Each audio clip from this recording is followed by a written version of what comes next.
Story 1. The coworker who never left the office. I used to work a night shift rotation at a mid-sized tech company. Nothing dangerous, nothing unusual, except for one guy. Daniel. Daniel never left on time. Every evening when everyone else clocked out, he would still be sitting at his cubicle, rigid, staring forward, hands motionless on the keyboard. People said weird things about him. How he didn't speak. How he didn't eat in the cafeteria. How no one ever saw him come in or leave. But I brushed it off. Every office has an oddball. One night, I left at 11 p.m. and realized I'd forgotten my phone at my desk. I went back into the building.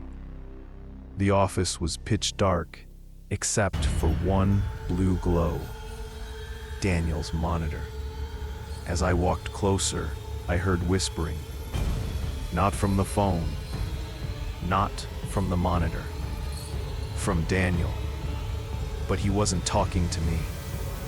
He was whispering, as if someone was standing directly beside him. Except, no one was there. The unnatural stillness. His face was frozen. His eyes didn't blink. His hands hovered above the keyboard without touching it. I stepped back and flipped the lights on. The whispering stopped instantly. "Daniel," I said. He turned his head unnaturally fast. Then he stood up and walked toward the hallway.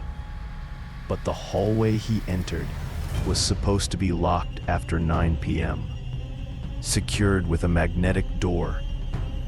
Yet he pushed it open like nothing was unusual. I followed. The hallway was empty. The next morning, I told our night security guard. He pulled up the camera feed from last night. What I saw made my stomach twist. Daniel didn't open the door. He walked through it, like it wasn't solid. I went to HR, expecting panic.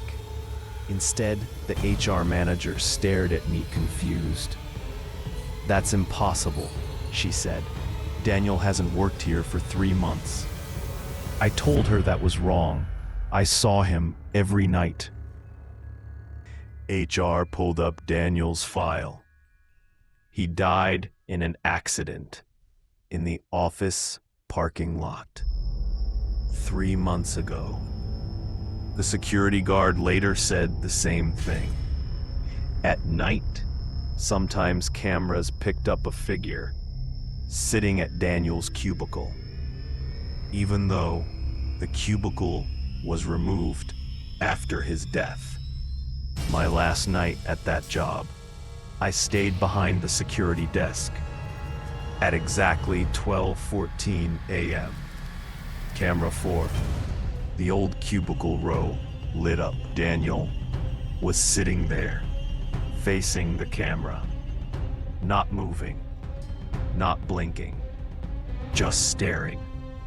That's when I left for good. Story 2. The woman in the storage room. I worked the graveyard shift at a large distribution warehouse in Ohio. It was quiet, cold, and mostly empty. But what made the job unsettling was the supply room. I always felt watched in there. One night, I opened the storage room door and saw a woman sitting in the corner. Just sitting, face down, still. When she finally looked up, she smiled, too widely. I thought she was just a worker I hadn't met. I asked the other guys about her. Every one of them said the same thing. "We don't have any woman working nights." I thought they were messing with me. 2 nights later, she was there again. Same corner, same smile. Like she was waiting for me. I asked, "Do you need help?" She didn't respond, just stared. On the third sighting, something was different. Her smile was too stretched, her eyes too wide, her head tilted slightly, like her neck wasn't fully intact. My stomach knotted. I grabbed what I needed and left. There's a woman who keeps sitting in the storage room. He blinked twice, confused. There hasn't been a woman on this shift for over a year. I told him what she looked like. His face went pale. He finally told me the truth. A worker died in that room last year. A shelving unit collapsed on her. She was trapped alone until morning.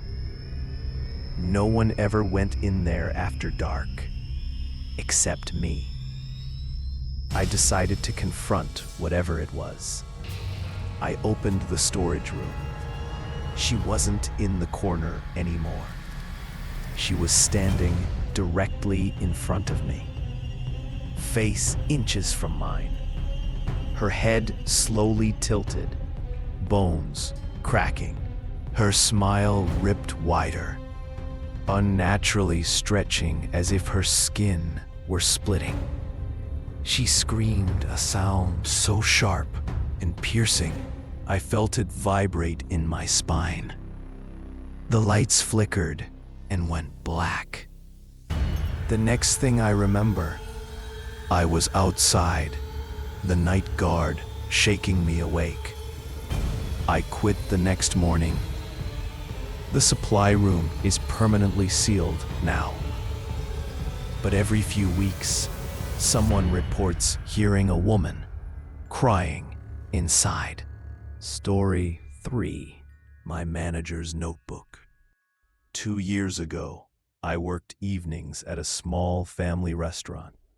My manager, Clark, was quiet, strict, and obsessed with details. I thought he was just controlling. I had no idea what he really was. One slow night, Clark left his personal notebook open on the prep counter. Page after page listed every employee, their habits, schedules, arguments, weaknesses. It felt invasive but harmless. Then I turned to the next page. The next pages weren't observations. They were predictions. Accidents that hadn't happened yet. Martin will slip on the mop water on Tuesday. Ashley will burn her hand on the fryer Friday night. Both events later happened exactly as written. Then I found my name. He will disappear behind the freezer door at 11:43 p.m. No one will question it. My blood ran cold. I confronted Clark. He didn't deny the notebook. He didn't even look surprised. Instead, he smiled faintly. "I write what is meant to happen," he said. After that night, weird things began happening. The freezer door would open by itself. Lights flickered whenever I walked near it. Cold air followed me throughout the kitchen. A week after I read the notebook, I worked the closing shift alone. At exactly 11:43 p.m., the freezer door slowly swung open. I froze. Clark stepped out of the shadows behind me. "You're right on time." I ran, but the freezer door slammed shut behind me. The lights flickered violently. I grabbed the handle, but it wouldn't move. Something pressed against the door from the outside. Something strong. I screamed until another worker, the morning baker, arrived hours later. He found the freezer door blocked by a stack of heavy boxes. Clark was nowhere. He quit the same night I escaped. His notebook disappeared too. 2 months later, I got a blank envelope in the mail. Inside was one torn sheet of paper. My handwriting. It said, "You escaped once. You won't escape twice." I moved states the next week. I still check my freezer every night.